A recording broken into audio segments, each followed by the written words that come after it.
1 trillion people. One world. No sky. Think about that for a second. A planet so completely consumed by civilization that its oceans were drained, its forests erased, its soil buried so deep beneath layers of durasteel and permacrete that no living being has touched the original ground in thousands of years. A world that stopped being a world and became something else entirely. Something that had never existed before in the history of the galaxy. Something that may never exist again. That world is Coruscant. And almost every single thing that has ever mattered in a galaxy far, far away happened here. The Republic was born here. The Jedi Temple stood here for thousands of years. The Senate that held civilization together was built here. Palpatine rose to power from within these very walls. Order 66 was declared here. The Jedi were massacred here. The Republic died here. The Empire planted its flag on this world and renamed it. And somewhere beneath all of that, beneath all of it, there is a secret that almost nobody talks about. Coruscant was not always this. It was something else first. Something that was lost so completely, so deliberately, and so long ago that most people alive in the age of the Republic had no idea it had ever existed. This is the entire history of Coruscant, and it begins before the city, before the Senate, before anyone had ever heard the name. It begins with a world that was green, before the towers, before the Jedi Temple, and the spires, and the endless rivers of speeders threading through canyons of durasteel. There was something else. There was a world, a real one, alive in the way that only untouched things can be alive. Coruscant was once covered almost entirely in forest. Not scrubby frontier growth, but deep, old-growth wilderness stretching from pole to pole. Canopies so tall and thick that the forest floor existed in permanent twilight. Rivers wide and cold, threading through valleys that had never heard a voice. Oceans vast and dark, covering much of the southern hemisphere. Fed by glacial runoffs and ancient springs that had been flowing since before any thinking being could have stood on the shore and watched. This was Coruscant as it was born. This was the world before the idea of Coruscant existed at all. The planet's ecology was extraordinary even by galactic standards. Millions of species, creatures that had evolved over hundreds of millions of years in isolation, following their own logic, solving their own problems, filling every possible niche of an environment that had never been disturbed. The canopy birds, the deep-root predators, the insects so ancient their forms had barely changed in 50 million years. And beneath the soil, a root network so vast and so interconnected that some ecologists who studied the records of these early ecosystems would later compare it to a kind of slow, unconscious intelligence. The planet breathed. It had rhythms. It had balance. It had everything a living world is supposed to have, and it did not need anyone to tell it so. But the galaxy has never been kind to balance. The first beings to look up at Coruscant's sky and see possibility rather than just weather were the Gel. They were humanoid, adaptable. And what they lacked in any particular physical advantage, they made up for in numbers and in the very human tendency to want more than they currently had. The Gel arrived on Coruscant, or perhaps emerged there depending on which ancient account you follow. The archaeological record is old enough that certainty becomes impossible, and scholars have spent careers arguing over fragments of fossilized evidence that could mean several different things. What is clear is that the Gel established themselves as the dominant civilization on Coruscant during a period so ancient that no other galactic power was yet organized enough to notice or care. They built settlements. They cleared forest. They began the slow, irreversible transformation of a natural world into something designed to serve the needs of a single species. They were not unique in this. Almost every inhabited planet in the galaxy carries this story somewhere in its deep history. But on Coruscant, that story would unfold further than anywhere else in the known universe. The Gel were not alone. They shared their world with the Taung, a species as different from the Gel as can be imagined.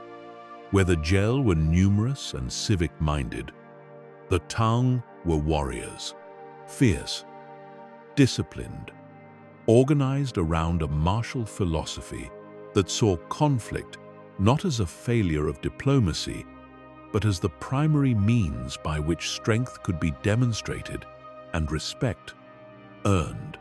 The Taung built differently. Their settlements were fortified. Their culture honored the fighter above all others. And for a long, grinding, bloody period of early Coruscant history, these two civilizations tore at each other across the surface of a world that had known nothing but peace for millions of years. The battles between the Gel and the Taung were catastrophic by the standards of a pre-spaceflight civilization. Cities burned. Populations fled. The beautiful ancient forests that had once covered so much of the planet were cleared not just by builders, but by soldiers who needed sightlines, who needed to deny their enemies cover, who needed the wood for weapons and walls and funeral pyres. Coruscant began to lose itself, not in the name of progress, but in the name of a war that neither side seemed able to finish. And then the volcano changed everything. Among the Gel settlements was a city built in the shadow of a great volcanic mountain, one of several volcanic formations on the continent that served as the primary theater of their conflict with the Taung. This mountain had been dormant for long enough that generations of Zel had grown up treating it as simply part of the landscape, a dramatic backdrop to their cities and farms, nothing more. They were wrong.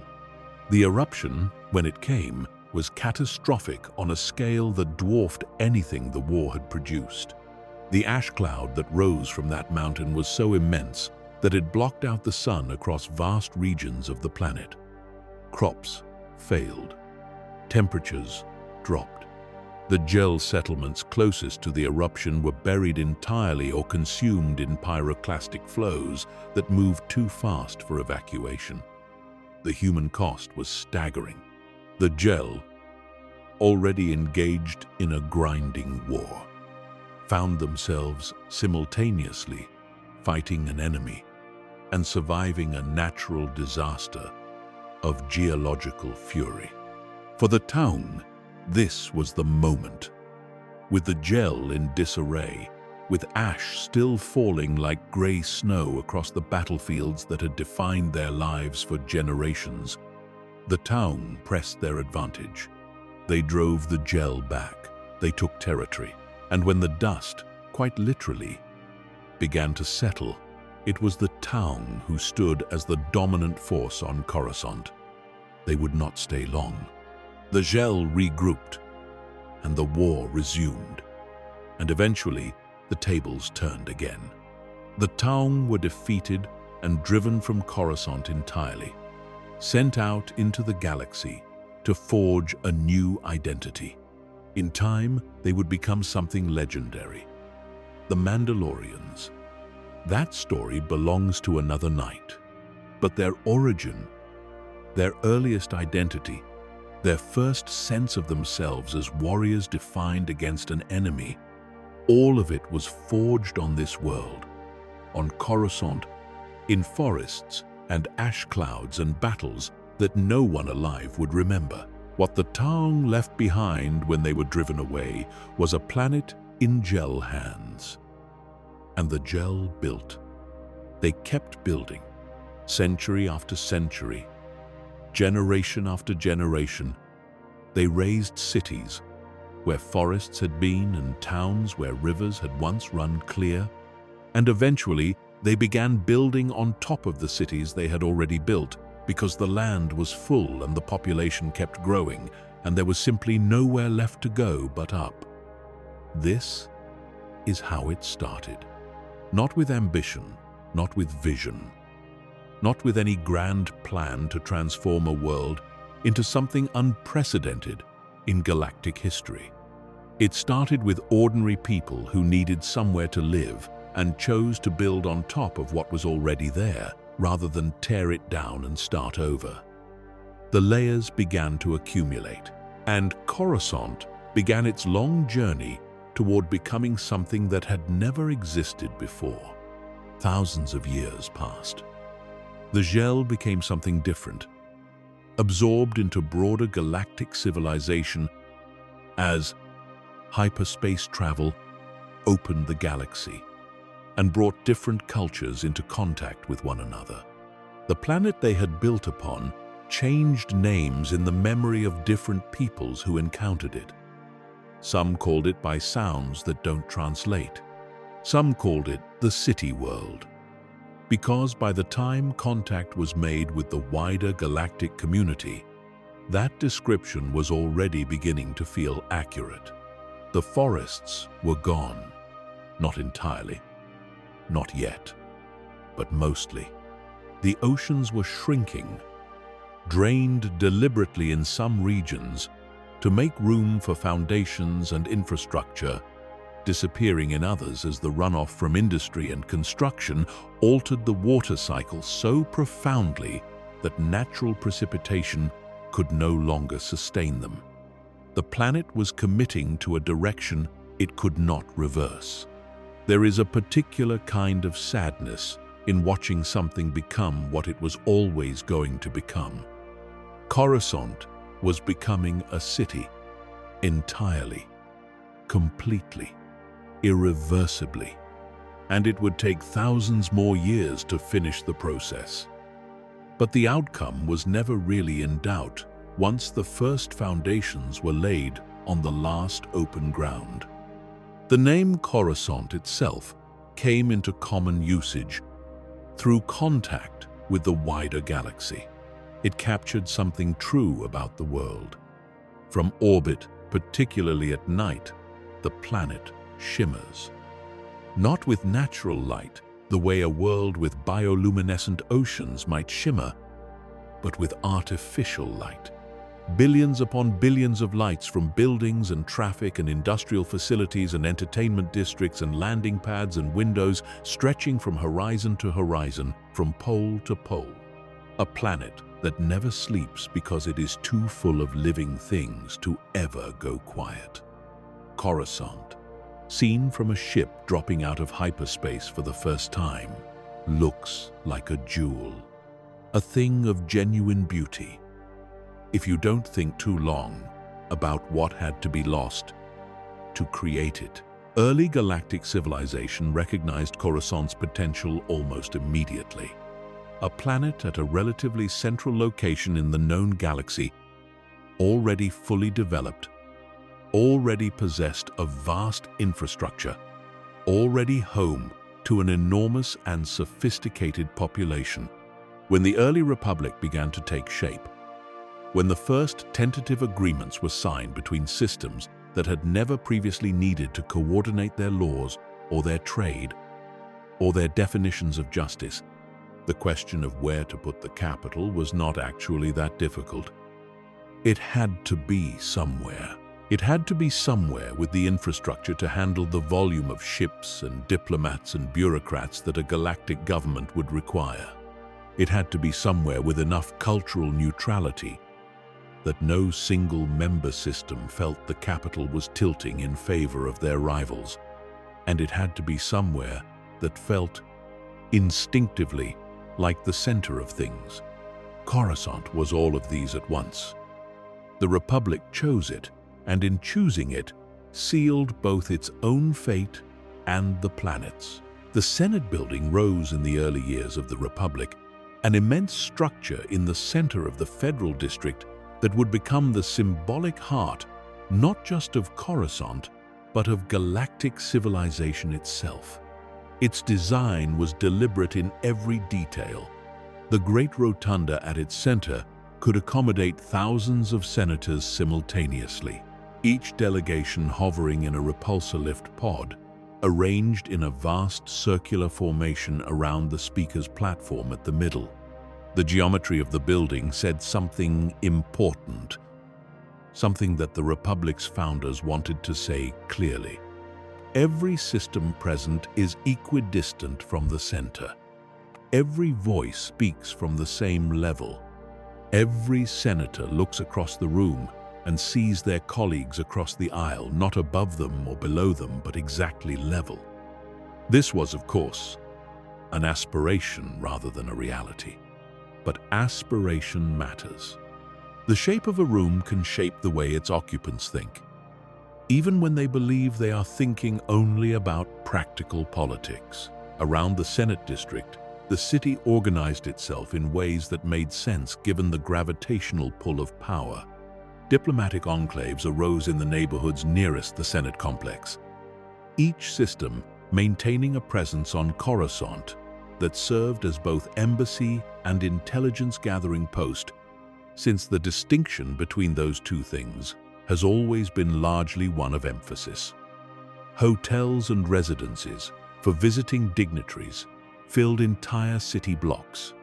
The restaurants and cafes that surrounded the Senate district became, over time, among the most important political spaces on the planet because more deals were struck over a meal than were ever formally voted upon in the rotunda. The informal machinery of Republic governance ran on Coruscant streets as much as in its chambers, and the city knew it and accommodated it, and grew rich from the accommodation. The financial institutions followed the government, as they always do. Where power concentrates, capital concentrates alongside it, because the two feed each other in ways that make separation nearly impossible. The great banking families and trade conglomerates of the early Republic understood that proximity to the Republic's lawmakers was itself a form of power, and they built accordingly. Districts of gleaming towers housing the offices of institutions whose reach extended across hundreds of systems rose alongside the Senate district and expanded outward from it across decades and then centuries. The skyline of Coruscant began to develop its characteristic quality, not uniform, not planned from any single vision, but accumulated, organic. In the way that only artificial things built by many different minds across many different eras can be organic. Each building a statement of its moment. Each era visible in the architecture if you knew how to read it. The older structures somewhat squatter and more ornate, the newer ones more aggressive in their verticality, reaching higher and higher, as if trying to get as far from the forgotten ground as possible. What made Coruscant genuinely extraordinary, even among the great capitals of galactic history, was the totality of its transformation. Other worlds had capital cities. Other worlds had sprawling urban centers that dominated their landmasses and defined their identities. But Coruscant had gone further than any of them. By the height of the Republic, there was no part of the planet's surface that was not built upon. Not a mountain, not a plateau, not a stretch of coastline, not a polar region. Every square meter of Coruscant's surface was covered in construction. The soil itself was largely inaccessible, buried under so many layers of durasteel and permacrete, and the compressed rubble of structures that had been demolished to make room for newer structures, that the original ground was now simply the foundation of foundations, a theoretical bottom that engineers referenced in calculations, but that no living being had actually seen for thousands of years. The oceans were gone, not diminished, not receding, but gone. drained over centuries. The water redirected into subterranean cisterns and recycling systems that processed it endlessly and pumped it back up through a network of pipes that reached into every level of the city. The planet had eaten its own oceans and turned them into plumbing. This is what it means to say Coruscant was an ecumenopolis, a city planet. Not a planet with cities on it, but a planet that had become entirely and without exception a single continuous city. The scale is difficult to hold in the mind. Think of the largest city you have ever imagined, the most overwhelming concentration of buildings and streets and infrastructure, and then expand it across continents, expand it across hemispheres, expand it until it covers every surface of an entire world, until there is no edge to it, no suburbs giving way to countryside, no final highway leading out to open land. Just city, all the way to the horizon in every direction, all the way around the curve of the planet, without end. 1 trillion people. That was the population of Coruscant at its height. 1 trillion individual lives being lived simultaneously on a single world, each one requiring food and water and air and shelter and transportation and communication and all the 10,000 other things that a life in a city requires. The logistical achievement of keeping Coruscant functioning was itself one of the great feats of galactic civilization, one that went largely unacknowledged because it succeeded well enough that most of its inhabitants never had to think about it. The Jedi Temple had stood on Coruscant for thousands of years before most of the buildings around it were built. That longevity was not accidental. The temple was placed where it was for a reason that had nothing to do with politics or proximity to the Senate, though it ended up being both centrally located and politically significant. The temple was placed on Coruscant because of what lay beneath a particular hill in what would one day become the heart of the city's most significant district. Beneath that hill was a force nexus, a place where the energy field that binds all living things ran close to the surface of the world in a concentration powerful enough to be felt by any force-sensitive being who set foot nearby. The Jedi had learned long before the Republic was old to look for such places, to understand them, to build where they were strong. And this nexus was extraordinarily strong. The original temple was not the gleaming monument that would later become one of the most recognized structures in the galaxy. The first structures built on the Nexus site were modest by later standards, meditation spaces and training rooms and communal halls suited to a relatively small community of Jedi who understood that this location was special and wanted to establish a permanent presence here. What is remarkable is not how those first buildings looked, but that the decision to put them here at all was made correctly, that the Jedi understood what this place was and chose accordingly, and that choice would anchor the Order's relationship with Coruscant for the entirety of the Republic's existence. Over centuries, the temple grew. Each generation added to what the previous generation had built, sometimes expanding outward and sometimes building upward, adding towers and wings and subchambers in a process of architectural accumulation that eventually produced something magnificent and strange, a building that made complete sense as a whole, even though no single architect had ever designed it as one. The 4 outer spires rose at the corners of the temple complex, each one dedicated to a different aspect of Jedi training and philosophy. The central spire rose tallest of all, visible from enormous distances across the Coruscant skyline, a visual marker that could be used to orient oneself in a city where orientation was otherwise extremely difficult. For anyone who had grown up on Coruscant, the temple spire was a kind of compass. You always knew which direction you were facing if you could see it. The inside of the temple was a world of its own.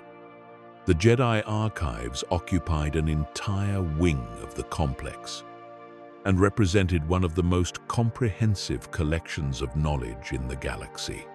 Towering shelves of holocrons, each one a crystalline repository of information recorded by a Jedi Master who had poured their understanding and experience into it, lined the corridors. Ancient manuscripts, star charts predating the Republic by thousands of years, records of conflicts and mediations and first contacts with species that had since gone extinct. The archives were tended by the Jedi archivists, scholars of remarkable precision and somewhat formidable personality who had dedicated their lives to the preservation and organization of all this accumulated knowledge. To sit in the archives was to feel the weight of history pressing gently down on you. The sense that you were a small and recent thing in a very old and very complicated story. The training areas of the temple hummed with a different kind of energy. Younglings learning the first basic exercises, moving blocks with their minds, reaching out through the Force to sense the world around them, occasionally getting distracted and sending objects flying into walls, which was treated with patience by their instructors and considerable amusement by older students who remembered doing the same thing. The sparring rooms where Padawans practiced lightsaber forms under the watchful guidance of their masters.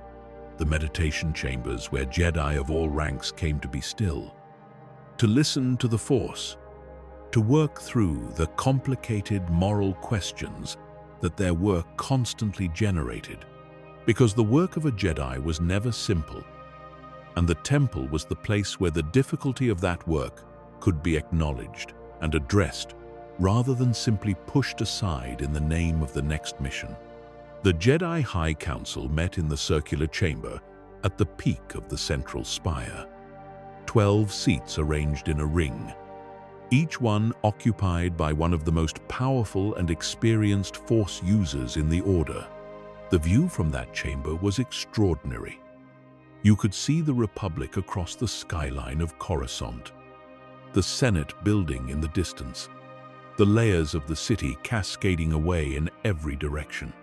The Council met in that room and made decisions that determined the fate of systems, of species, of conflicts that would otherwise have consumed whole sectors of the galaxy. They were not infallible. History would make that clear in devastating ways. But they were serious, and they were ancient in their tradition, and they met in that room for so long that the room itself seemed to hold the weight of all their accumulated decisions, every choice that had ever been made there, leaving some faint impression on the air. Below the temple, accessible through carefully maintained and carefully guarded passages, were the sublevels that most Jedi never visited. Ancient chambers predating the temple itself, some of them predating any Jedi presence on Coruscant, rooms cut into the bedrock where the Force nexus ran so strongly that the air felt different, charged and heavy and alive in a way that was difficult to describe to someone who had never felt it. The Sith, in their long history of conflict with the Jedi, always knew the temple was built on something powerful. What they could not always agree on was what to do about that knowledge. The Jedi Temple sat at the top of Coruscant's visible world. Below that world, beneath the Senate and the diplomatic enclaves and the banking towers and the residential blocks of the upper city, another world existed entirely. It is one of the great paradoxes of Coruscant that a planet defined by its density, by the sheer impossible crowding of civilization into every available space, still managed to produce within itself vast territories of shadow and abandonment. The deeper you went into Coruscant, the older it got. And the older it got, the darker. And the darker it got, the more clearly it demonstrated that civilization, for all its gleaming upper surfaces, always produces something it would rather not look at directly. The underworld of Coruscant was not a place you could find on most official maps. It was not a district that appeared in Senate records or that featured in the tourism information distributed to visiting diplomats. It was simply where the city's forgotten parts went. As each new layer of construction rose above the previous one, the structures beneath it were gradually cut off from sunlight, from fresh air circulated by atmospheric processes, from the rhythms of planetary weather that even a fully urbanized world preserves in its upper levels. The levels closest to the surface retained some connection to the sky. You could see the glow of it, refracted and diminished, but present. But go deep enough, and that glow disappeared entirely, replaced by the artificial light of aging systems that nobody was maintaining on any schedule, because nobody with any official responsibility was keeping track of what happened this far down. Level 1313 was perhaps the most infamous address in Coruscant's underworld, a designation that had become shorthand for the kind of place the upper city preferred not to think about. It was not the deepest level. There were levels beneath it that made 1313 look almost respectable by comparison. Ancient places where the construction was so old that the materials used predated modern durasteel alloys by thousands of years, where walls were made of things that nobody living could identify because the civilization that had built them had been absorbed into broader galactic history so completely that not even its name survived. But 1313 was deep enough to have developed its own ecology, its own economy, its own laws, in the sense that the people who lived there had worked out arrangements for how violence would be distributed and profit would be shared, even if none of those arrangements were recognized by any authority above them. The people who lived in Coruscant's underworld were not simply the poor, though poverty was everywhere down there, in ways that the upper city's residents would have found unrecognizable. They were people who had been born there and who had never seen the sun. People who had chosen it because what they did for a living required darkness and distance from official attention. People who had been driven there by circumstances and who had adapted because adaptation is what living things do when they are given no other option. They traded in things the upper city wanted, but did not want to be seen wanting. Substances, information, people, services that required neither documentation nor questions. The criminal syndicates that operated throughout Coruscant's underworld were not chaotic. They were organized with a sophistication that would have impressed any legitimate business person, because the challenges of running a large operation in an environment without reliable infrastructure or legal protection require exactly the same skills as running any other large operation, just applied to different ends. The Hutt clans had fingers in Coruscant's underworld, as they had fingers in most things throughout the galaxy that involved profit at the margins of legality. So did Black Sun, the criminal organization whose reach extended from the deepest levels of Coruscant's sub-city all the way up to the offices of senators who believed they were untouchable. So did smaller, more localized operations run by species who had found their way to Coruscant seeking opportunity and discovered that the opportunities available to them existed mainly in the dark. The underworld fed the upper city, and the upper city ignored the underworld, and the arrangement worked after a fashion for a very long time. The way arrangements based on mutual selective blindness tend to work until something forces both parties to see clearly. There were entire ecosystems down there that had no natural origin, species that had been brought to Coruscant as pets or livestock or experimental subjects thousands of years ago and had escaped or been released and had adapted to the underworld with the ruthless efficiency of things that have no choice but to succeed or die. Massive creatures that had evolved in the dark spaces between levels, hunting whatever was available, avoiding the areas where human activity was densest, filling the ecological role of apex predator. In an environment that had been built by beings who had not planned for apex predators, and were therefore perpetually surprised when they appeared. The Minocs that clustered around power conduits and fed on electrical energy. The rat-like things that had been domesticated in some levels and left completely wild in others.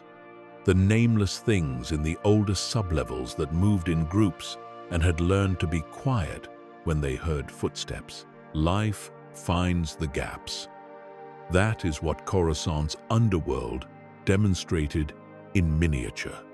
Every crack in the city world's surface, every abandoned corridor and decommissioned power station and forgotten service tunnel was an invitation.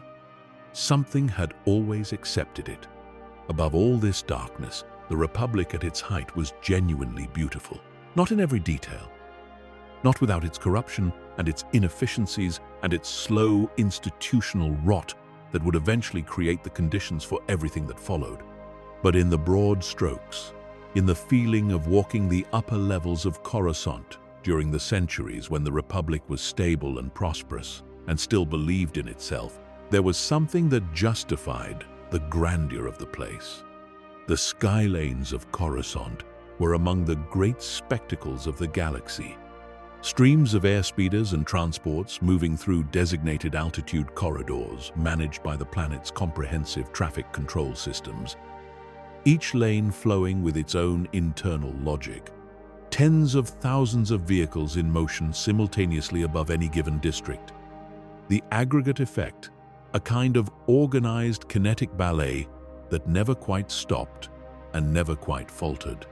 Newcomers to Coruscant often stood at observation platforms in the upper levels just to watch the traffic move, because there was something genuinely extraordinary about it. The scale was unlike anything a person from a normal planetary system would have encountered. Other cities had traffic. Coruscant had something closer to weather. It had its own patterns and its own rhythms and its own dangerous conditions. The crosswind phenomena at high altitudes that could push small craft sideways if their pilots weren't paying attention, the condensation clouds that sometimes formed between the tallest buildings at certain hours when temperature differentials aligned just wrong. The markets and cultural districts of the upper city were layered in the same way everything on Coruscant was layered, but vertically rather than historically. The expensive boutiques and the renowned restaurants and the cultural institutions at the highest accessible levels. The more practical commerce lower. The industrial supply chains lower still. Walking from one district to another on Coruscant was less like walking across a city and more like moving between different realities, each one occupying the same physical space as the others, but separated by the invisible boundary of altitude and access. The Senate District, with its perfectly maintained plazas and its sculpture gardens and its fountains that recycled Coruscant's processed water into something deliberately beautiful, was a world apart from the industrial zones, just a few kilometers away, where the machinery that kept the planet functioning ran without aesthetic consideration, because function was all that was required, and function was what you got. The cafes near the Senate were legendary in a particular way. Not for their food, though the food was excellent, because the competition for the business of senators and their staffs, and the lobbyists and the journalists and the diplomats who surrounded the Senate, was fierce enough to produce genuine quality. The cafes were legendary because of what happened in them. Because the Republic ran to a very significant degree, on conversations that occurred in those cafes and restaurants and private clubs that ringed the Senate complex. Deals were proposed over coffee that would later be presented to the full Senate as considered policy. Alliances were formed over dinner that would determine how a vote fell on some critical piece of legislation. Enemies were identified and assessed over drinks in ways that would shape the strategy of entire political factions for years. The formal chambers of the Senate were the stage. The cafes were where the actual work got done. For ordinary Coruscanti citizens, the ones who were not senators or diplomats or wealthy enough to inhabit the uppermost levels, daily life had its own texture. The middle levels of the city were where most people actually lived. In residential blocks that were functional, if not beautiful, served by mass transit systems that moved enormous volumes of people efficiently, if not always comfortably. The schools and medical facilities and service infrastructure that a civilization of 1 trillion people requires to maintain any coherence were distributed throughout these middle levels, and the people who staffed them, and the people who used them, and the people who maintained the buildings they were housed in constituted the vast, invisible majority of Coruscant's population, the ones whose names appear in no historical records because they did not make history. They simply made the city function, which is a different and, in some ways, more essential thing. They had their own culture, their own neighborhoods with particular identities. The districts where one species tended to cluster because it felt easier to be surrounded by others who understood you without explanation. The blocks where certain kinds of food were available and certain kinds of music drifted from windows and certain languages were the default, even though basic was spoken everywhere. The lower middle levels had their own pride and their own sense of place, their own things to see and their own things to avoid, their own rhythms of day and night enforced not by sunlight, but by the scheduling of the atmospheric processes and the traffic control systems and the shared convention of a population that had evolved its own relationship to time, independent of the planet's actual rotation. Because on Coruscant, the actual rotation was largely irrelevant to daily life. The Republic sustained all of this for a very long time. Longer than any other form of galactic governance had managed to hold together civilizations of comparable scale. The Senate functioned, imperfectly, but functionally, for 1,000 generations. The Jedi served as its peacekeepers, traveling to conflicts throughout the galaxy and applying diplomacy first and force only when diplomacy had genuinely failed, and usually succeeding at some version of the mission. Because a pair of Jedi arriving on a troubled world with lightsabers at their belts and the full moral authority of the Republic behind them is a persuasive argument for reconsidering whatever course of action has made the situation tense. Coruscant remained the center of all this, the planet that held the Republic together by being the place where everyone had to come eventually, where every argument had to eventually be resolved, where every crisis had to be brought and laid before the people whose job was to decide. But no system survives its own contradictions forever. The contradictions had always been present. The Senate that was supposed to represent all systems was in practice dominated by the systems that had been members longest and had accumulated the most influence, which meant the core worlds and their particular interests received a hearing proportionally louder than their actual population share warranted. The Jedi, who were supposed to serve all living things, were trained from infancy in a tradition that had its own blind spots and its own institutional habits that sometimes looked, to outside observers, less like wisdom and more like the particular assumptions of a very ancient and very insular organization.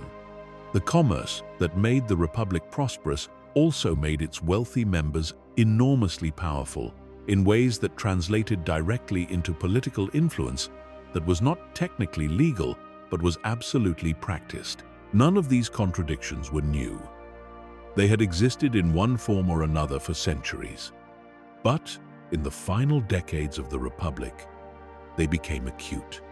The Trade Federation and its allied corporate interests had grown powerful enough to effectively hold systems hostage through the threat of economic blockade, which was a form of coercion that the Republic's legal framework was not entirely equipped to handle, because the Republic's legal framework had been designed for a different era and had not quite kept up with the scale of corporate power that had accumulated since.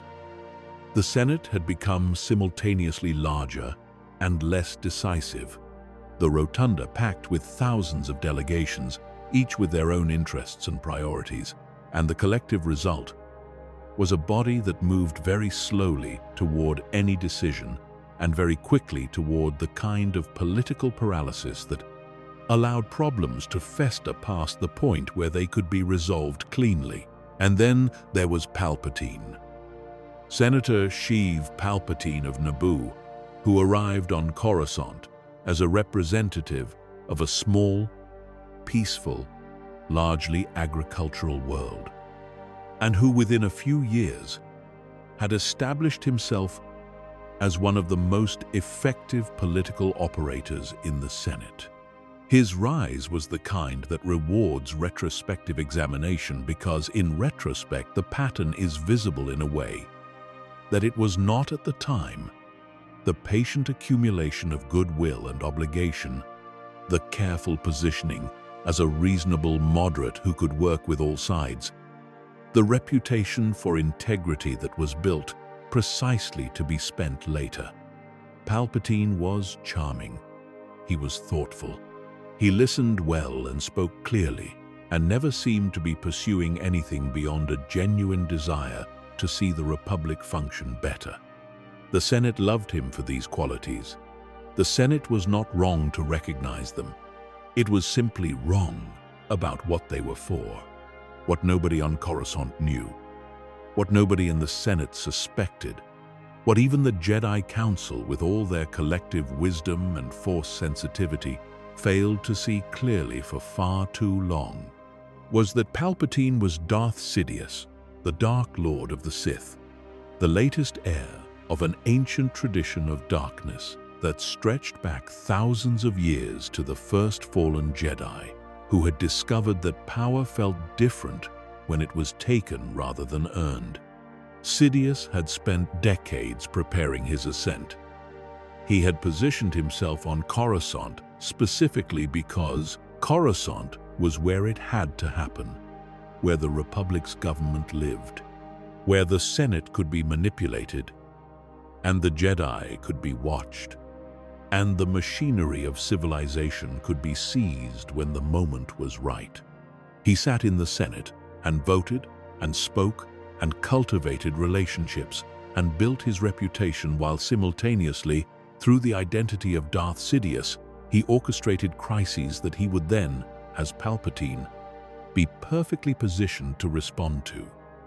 The Naboo crisis that drove him to the chancellorship, the separatist movement that required emergency powers, the clone wars that seemed to demand ever greater centralization of authority in the hands of the Supreme Chancellor, who was so clearly trustworthy and so clearly dedicated to the Republic's survival that surely these powers would be returned once the crisis was past. Coruscant watched all of this happen. The Senate building where it took place had stood for 1,000 years and would stand for longer still, unchanged in its architecture, while everything that happened within it changed beyond recognition. The Clone Wars brought the conflict closer to Coruscant than it had ever been before. For most of the Republic's history, wars were things that happened on the frontier, in the Outer Rim. on worlds that most Coruscanti citizens could not locate on a star chart without help. The Clone Wars were different. They were present in a way that previous conflicts had not been, visible in the deployment of clone troops through the Senate district, in the security checkpoints that appeared in districts previously unmarked by any visible military presence, in the news that came constantly from fronts across the galaxy and filtered through Coruscant's media into the daily awareness of a population that was learning, slowly and uncomfortably, what it felt like to be a civilization at war with itself. The change in the city's atmosphere during the Clone Wars was something that residents who lived through it would later describe in terms that were difficult to pin down precisely but consistently recognizable across different accounts. A certain lightness that had previously existed on the upper levels of Coruscant, a feeling that the galaxy's business was being conducted here under reasonable control and that the institutions governing it were basically adequate to their task, began to erode. It did not disappear all at once. It leaked away slowly, in increments too small to point to on any given day, but clearly visible when you compared the city as it was in the first year of the war to the city as it was in the third, in the way that anyone who lives in a place and pays close attention knows that the place has changed, even when they cannot specify exactly when the change happened. The senators, who had once conducted their business with a confident ease that came from decades of stable governance, now moved through the corridors of the Senate building with something guarded behind their expressions, aware, in a new way, that the decisions made in that rotunda had consequences that were arriving back on Coruscant in the form of casualty reports and refugee ships and the faces of clone soldiers in the landing bays who were young in a biological sense, even if they had never been young in any other. The debates in the Senate grew sharper and more desperate, factionalism deepening as the war dragged on and the promised quick resolution failed to materialize, and different groups of senators began to reach different conclusions about what the war actually was and what winning it would actually require. Some senators, watching the Chancellor accumulate emergency powers with each new crisis, began to feel a discomfort they found difficult to articulate in the political environment of the time, because articulating it meant questioning Palpatine. And questioning Palpatine had become a complicated thing to do. He was too popular, too trusted, too consistently positioned as the Republic's indispensable guardian for any individual senator to raise concerns about the concentration of authority in his office without appearing either naive or politically motivated. So the concerns were mostly not raised, at least not loudly, at least not in forums where they could be effectively heard.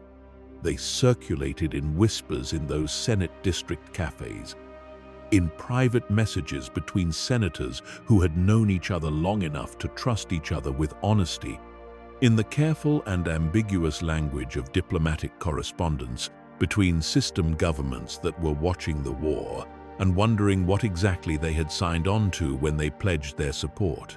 Padme Amidala of Naboo raised her voice more clearly than most.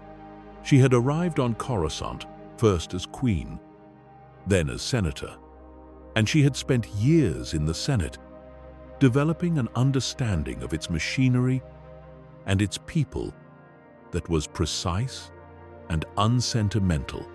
She saw what Palpatine was doing more clearly than many of her colleagues. Or rather, she saw that something was being done without being able to fully see what it was, which is perhaps the most dangerous form of political awareness. The kind that tells you something is wrong without telling you what to do about it. She built coalitions of like-minded senators. She argued for negotiated settlement with the separatists when that position had become deeply unpopular. She watched Coruscant change around her and knew it was changing in ways that would not be easy to reverse. The Jedi Temple, meanwhile, had become something it had never quite been before. It was now, effectively, a military headquarters. The war room in the temple where the Jedi High Council met was filled with holographic maps showing the positions of clone armies across hundreds of systems, the movements of separatist forces, the strategic assessments that Jedi generals were required to make as military commanders in a war that had been thrust upon them faster than they had been able to fully reckon with the implications. The Jedi were uncomfortable in this role, though their discomfort expressed itself differently in different members of the Order. Some threw themselves into the military mission with a focus that troubled those who remembered what the Order was supposed to be. Others maintained their Jedi identity at the cost of some military effectiveness, insisting on approaches to conflict that were philosophically consistent even when they were tactically impractical. Master Yoda moved between both demands, with the grace of someone who had been navigating impossible situations for 800 years. But even Yoda felt the weight of what was being asked, what none of them felt because it was hidden from them by a darkness so complete and so deliberate that it had been specifically designed to defeat their awareness, was the full shape of what was coming. The Force itself seemed clouded to the Jedi during the Clone Wars. Their ability to perceive the future and sense the broad currents of the galaxy dimmed in ways they acknowledged publicly but could not fully explain. They attributed it to the war, to the suffering and violence on so many fronts simultaneously, creating a kind of static in the Force that made clarity difficult. They were not wrong about the effect. They were simply wrong about the cause. The clouding of the Force was not a consequence of the war. It was a feature of the plan, maintained by the presence of the one being in the galaxy whose mastery of the dark side was complete enough to conceal an entire agenda from the most sensitive Force users alive. Coruscant hummed and glittered through all of this. The skylanes kept moving. The markets stayed open. The cafes near the Senate continued to serve the business of governance, though the conversations at the tables were darker and more urgent than they had been before the war. In the underworld, life continued exactly as it had always continued, largely indifferent to the specific political texture of whatever era was happening above, because the underworld had its own eras, its own power transitions, its own crises and recoveries that bore only indirect relationship to what was happening in the Senate. The Pike Syndicate consolidated its control over the spice trade through Coruscant's underground networks during the Clone Wars, taking advantage of the Republic's distraction with its military campaigns to move without the oversight that might otherwise have been applied. Black Sun shifted alliances and repositioned assets. The underworld adapted to the war the way it always adapted to conditions above it, by finding the opportunities that wartime created and quietly exploiting them. The city kept its rhythms because it had to. 1 trillion people do not stop requiring food and water and power and shelter because there is a war on. The infrastructure of Coruscant demanded constant attention regardless of what was happening in the Senate or the temple or the diplomatic channels. The engineers and maintenance workers and atmospheric processing technicians and power grid operators who kept the planet functional continued their work with the same thoroughness they had always brought to it, because the consequences of their stopping were more immediately catastrophic than anything happening in the war. A battle lost on some far outer rim world was devastating in its own context. The atmospheric processes failing on Coruscant would begin to affect 1 trillion people within hours. There is a kind of heroism in that kind of work, in the insistence on maintaining the basics while everything above the basics is coming apart. Coruscant's invisible workforce performed it throughout the Clone Wars without recognition and without fail. The Separatist movement, as it ground through its years of conflict with the Republic, had always posed a theoretical threat to Coruscant. The Republic's capital was the ultimate strategic prize. Taking Coruscant, even briefly, even without the ability to hold it, would have been a blow to Republic morale and legitimacy so severe that it might have altered the direction of the war. The Separatist leadership was not unaware of this.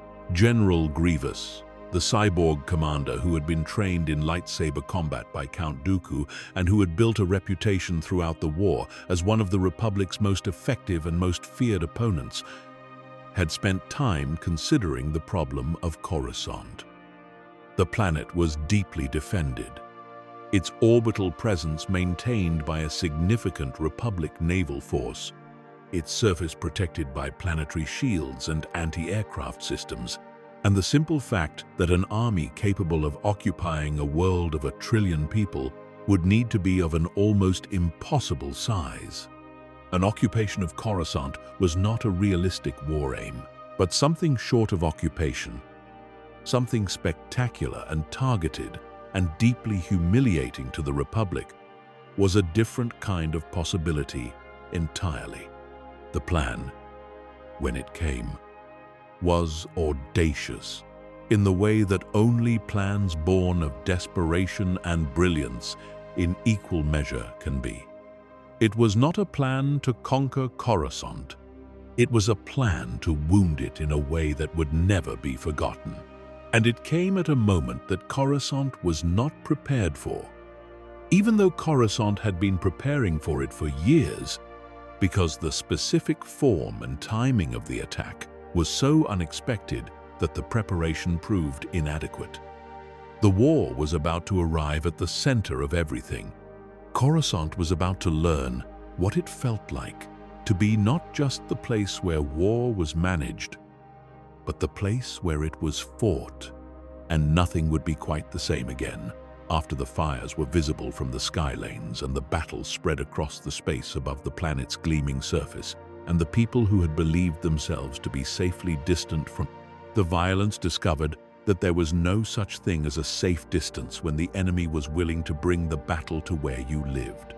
But before that moment, before everything accelerated into the crisis that would break the Republic open and reveal what had always been growing inside it, Coruscant existed in a kind of prolonged suspense, a city and a planet and a civilization that had built itself across thousands of years into the most extraordinary concentration of ambition and power and culture and darkness in the galaxy, and that was about to discover that extraordinary concentrations attract extraordinary consequences. The towers kept rising, and the sky lanes kept flowing, and the Senate kept debating, and the Jedi kept deploying, and somewhere in the depths of the planet, the ancient things moved through the dark, and the city breathed and breathed and breathed, not knowing that the breath it was drawing was among the last of a particular kind. The kind that belongs to a world that still believes itself to be, at its core, a republic. There is something that only very old places know. Not the knowledge that comes from being studied or recorded or remembered by the people who live there, but something quieter and stranger than that. The knowledge that accumulates in the stone itself, in the deep foundations, in the compressed geology of thousands of years of construction laid upon construction, in the faint tremors that run through the entire planetary structure every time something enormous is built or destroyed at the surface. Coruscant knew things in this way that none of its inhabitants knew. It had felt the weight of every great decision made in the Senate above its bones. It had absorbed the vibrations of every battle ever fought in orbit around it. The distant concussions of ships destroyed, translating through its structure as something between a memory and a premonition. It had been built upon and built upon and built upon until its original surface was so far below the current one that the distance between them was a kind of archaeology of ambition. Each layer a chapter, each demolished building a sentence deleted. Each new construction a new claim about what mattered and what deserved to stand. Coruscant was a library. Not the kind with shelves and holocrons and scholars moving quietly through organized corridors, though it contained that too. The other kind. The kind that stores its knowledge in its own structure. In the way a tree stores the record of its years, in the rings of its wood. You only read it if you know how. And almost no one alive in the age of the Republic knew how to read it. But it was there. It was all there. And it was waiting. The galaxy was watching Coruscant. It always had been. It just did not yet know what it was about to watch it become. It came without warning, or rather, it came with exactly the kind of warning that is easy to dismiss, because it arrived in the form of sensor data and preliminary reports that required interpretation. And by the time the interpretation was complete and the conclusion was unavoidable, the Separatist fleet had already dropped out of hyperspace in the space directly above Coruscant, and the battle had already begun. The scale of it was something that no one on the planet's surface was fully prepared to comprehend in the first moments. Not because the Republic's intelligence services had failed entirely, and not because the orbital defenses were absent, but because the sheer audacity of a direct assault on the Republic's capital world had existed more as a theoretical threat than as something anyone had genuinely built their contingency planning around. Coruscant was the center. Coruscant was defended. Coruscant was the place that every other battle in the Clone Wars existed to protect, and now the battle was here, directly overhead, playing out in the space that Coruscant citizens looked up into every time they emerged onto an open platform and tilted their heads back. General Grievous had brought an enormous fleet. The Separatist armada materialized in Coruscant's orbital space with a precision that spoke of careful planning and patient preparation. The Republic's defense fleet, significant and capable under normal circumstances, was caught partially repositioned because the intelligence picture in the final hours before the attack had suggested threats in other systems and resources had been allocated accordingly. This was not a coincidence. The misdirection was part of the plan. Everything was part of the plan, though the ultimate architect of the plan was not Grievous, who was the weapon, but the dark intelligence that had arranged for Coruscant to be struck at precisely this moment and precisely this way, because what was about to happen served purposes that went far beyond anything the Separatist movement had ever actually cared about. The space above Coruscant lit up. The exchange of turbolaser fire between the Republic and Separatist fleets produced light intense enough to be visible from the planet's surface in daylight, which was not something that happened during artillery exchanges on distant worlds. Coruscanti citizens who were outdoors or near windows looked up and saw something they had never expected to see above their world. The bright flares of capital ships taking hits, the smaller trails of starfighters engaged in combat at ranges that brought them closer to the planet than the standard approach corridors, the occasional bloom of a destroyed vessel spreading briefly across the sky before dissipating into the cold of space.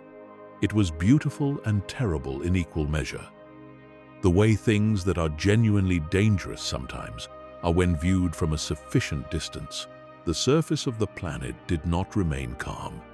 Emergency protocols activated across the Federal District and the Senate District, drawing the planet's security forces into postures they had rehearsed, but never deployed under actual combat conditions. The Senate building's blast shields activated for the first time in living memory.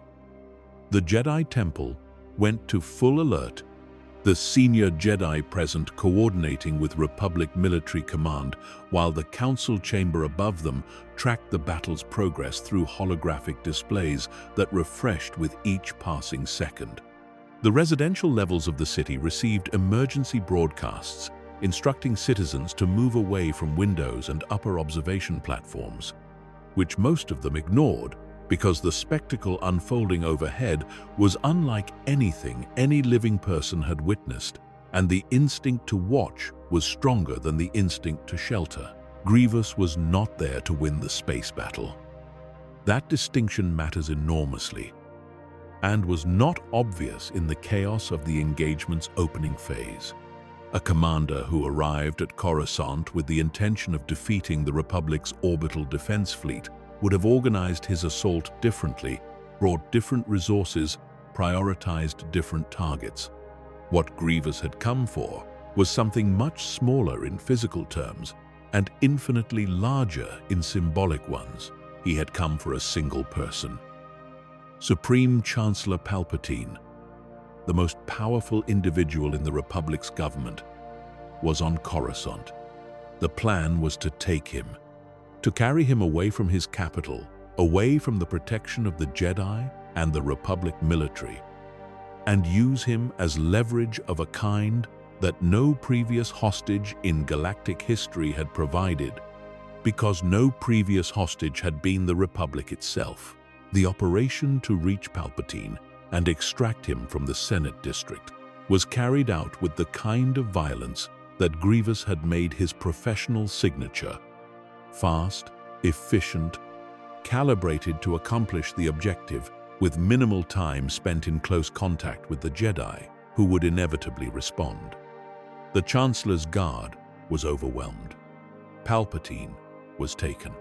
And then Grievous was gone, pulling back to his flagship with his prize, leaving the Republic fleet still engaged with the Separatist armada in the space above, leaving the planet below in a state of shock and alarm that would have been difficult to distinguish in those first minutes from genuine tragedy.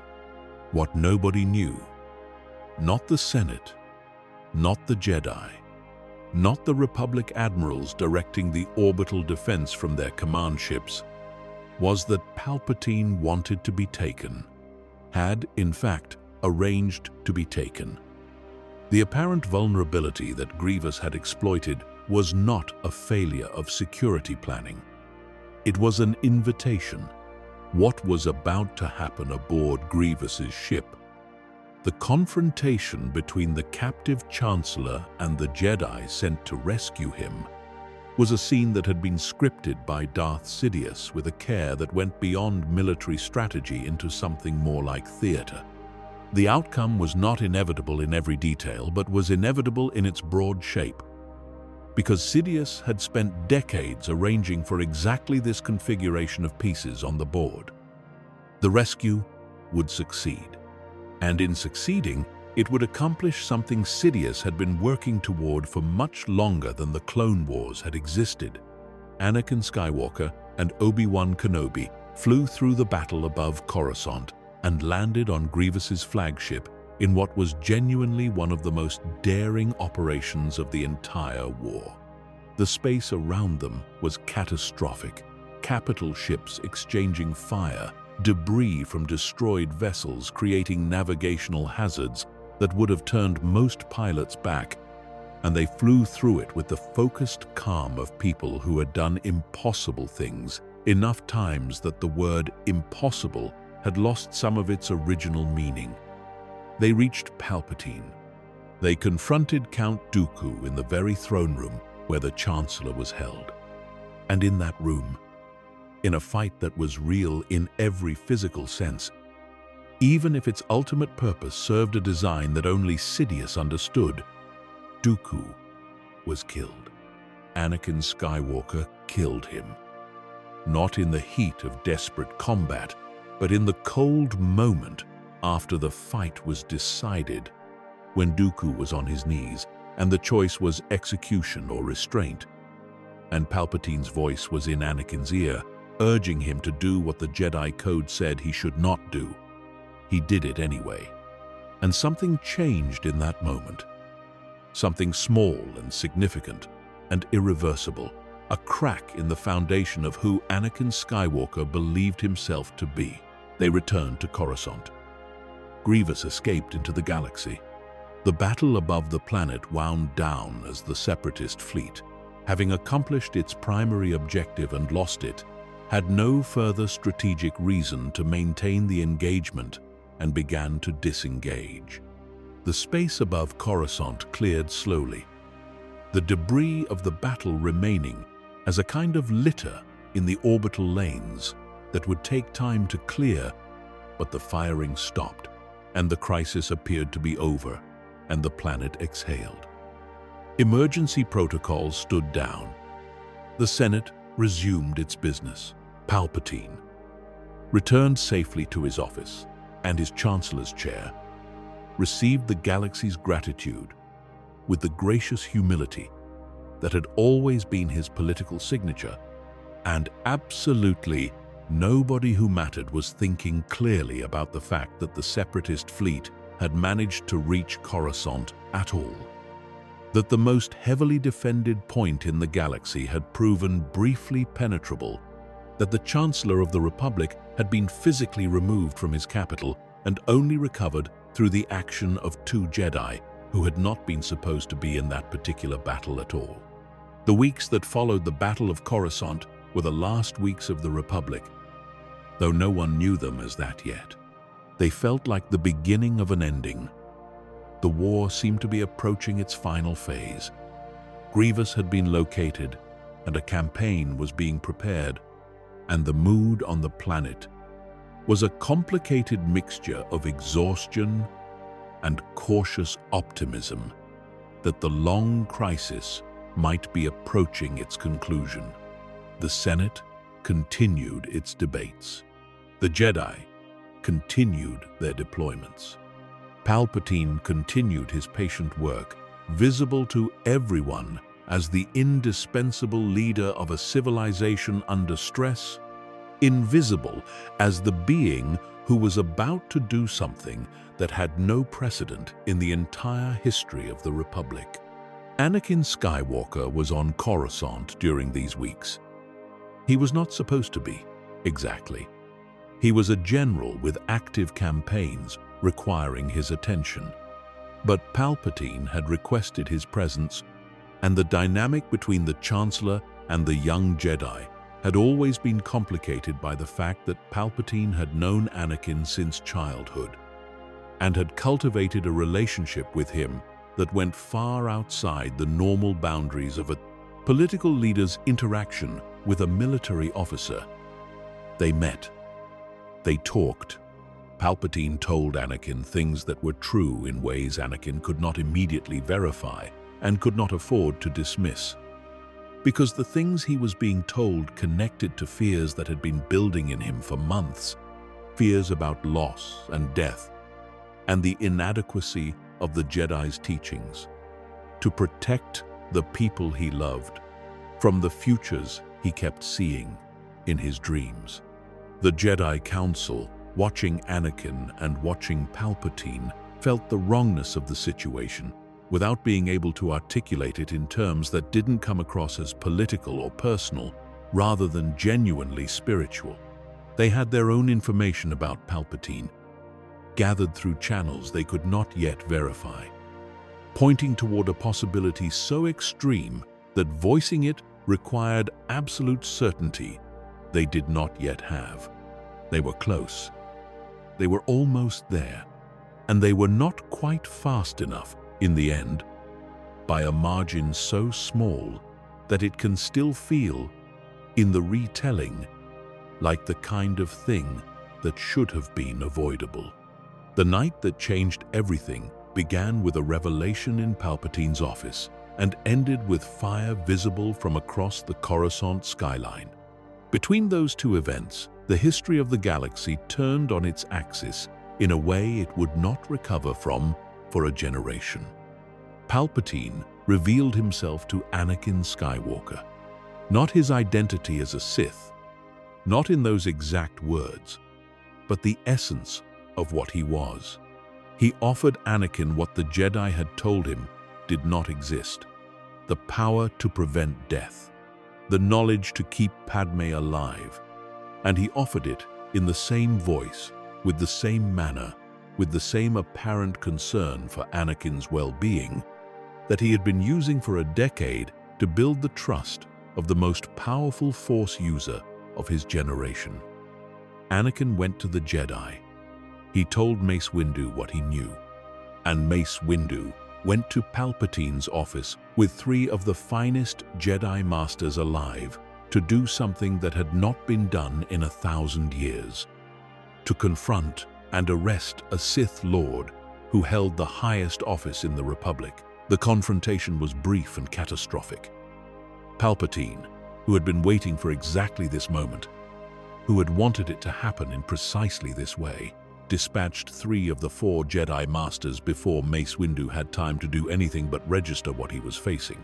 What followed between Windu and Sidious was a fight of extraordinary intensity, both physically and in terms of what it meant for the future of everything.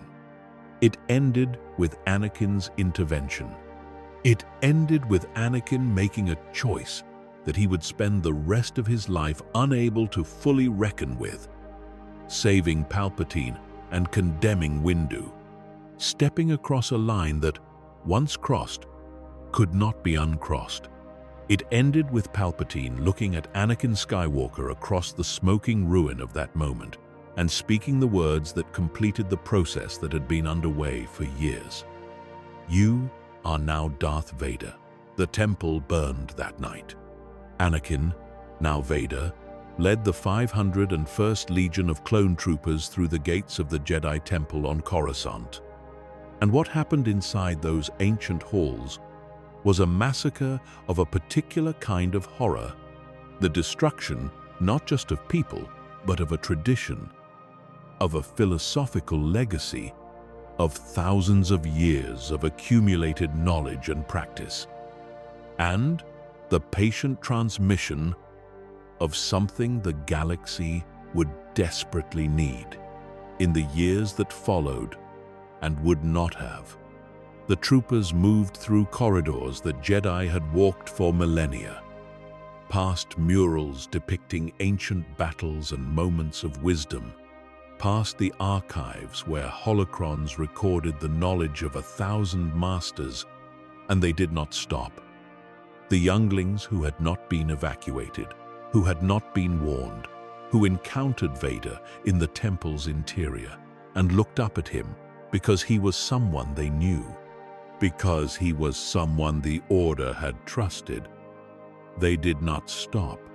The fire that the 501st set when they were done was visible from the streets of the Senate District and from the upper skylanes and from the windows of apartment buildings across vast stretches of the city, an orange glow against the permanent nighttime luminescence of Coruscant that anyone who saw it knew, without being told, was not an ordinary fire. The Jedi across the galaxy died the same night. The code word went out. The clone commanders received their orders through the inhibitor chips that had been installed in their minds at the very creation of the clone army. And the Jedi who were standing beside their soldiers in the field discovered, in the worst possible way, that the army they had commanded for 3 years had never truly been on their side. Some survived. A very few, scattered, hunted, suddenly without the institution that had defined their entire existence. They went into hiding in places that Coruscant would never know about, carrying what they could of what the Order had been, waiting in the dark for something that might never come. The morning after was extraordinary, in a way that defies simple description. Coruscant woke to a world that was technically the same city it had always been. The buildings were still there. The sky lanes still moved, though more carefully and at lower volumes as emergency traffic controls remained active. The Senate building was undamaged. The Senate itself was called into emergency session, and what happened there was the final act of a play that had been running for decades without anyone in the audience fully understanding what they were watching. Palpatine addressed the Senate. He had a particular genius for this, for finding the words that people needed to hear in moments of disorientation and fear, for giving shape to the formless anxiety of a population that knew something enormous had happened but did not yet fully understand what. He spoke of treachery. He spoke of the Jedi's attempt on his life, framing the confrontation in his office as an assassination attempt by an order that had chosen to seize power for itself rather than continue to serve the Republic. He spoke of the clone troopers who had heroically defended the Republic against this betrayal. And then, with the timing of someone who had been waiting for exactly this stage, exactly this audience, exactly this combination of shock and gratitude and fear, he spoke of a new order. The Republic, he declared, would be reorganized into the first galactic empire for a safe and secure society. The Senate applauded. Not all of them. Some sat silent. Some looked sick. Padme Amidala looked across the rotunda at what was happening and said the words that contained more truth than anything else spoken in that chamber that day. So this is how liberty dies. With thunderous applause. But the applause was real, and it was loud, and it filled the Senate rotunda of Coruscant the way that building had never quite been filled before. And in that sound, in that vast and terrible ovation, the Republic ended. Not with the sound of battle or the silence of defeat, but with its own people cheering for the thing that was replacing them. Coruscant became the capital of the Empire on that day, as it had been the capital of the Republic, because the physical fact of the planet did not change just because the government using it had. The Senate building still stood where it had always stood. The federal district still existed as the center of governance. The infrastructure of a galactic capital could not be instantly dismantled and relocated, and even if it could have been, there would have been no reason to do so. Emperors throughout history have understood that there is power in continuity, in using the institutions and buildings and symbols of what came before as proof that what comes after is not a revolution but a natural succession. Palpatine understood this better than most. The machinery of the Republic became the machinery of the Empire, redeployed and rebranded and redirected, but not destroyed, because destroying it would have meant building something new from nothing, and that would have taken decades the Empire did not feel it needed to spend. The first visible change on Coruscant was the name Imperial Center. The designation spread quickly through official communications and government documents, replacing a name that had been in use for so long that it had ceased to feel like a name and had become simply the word for that world. The citizens of Coruscant adapted to the change with the particular flexibility of a population that had been through many kinds of political change over thousands of years, and understood that the relationship between a name and a reality is looser than it appears. They still called it Coruscant in conversation, in the markets, in the residential corridors. The official document said Imperial Center. The people said Coruscant. Both things were true, and neither was quite the whole truth. The Jedi Temple was the most dramatic physical transformation. It could not remain as it was, this massive monument to the order that the empire had just officially declared an enemy of civilization, standing in the heart of the capital as a daily reminder of what had been lost.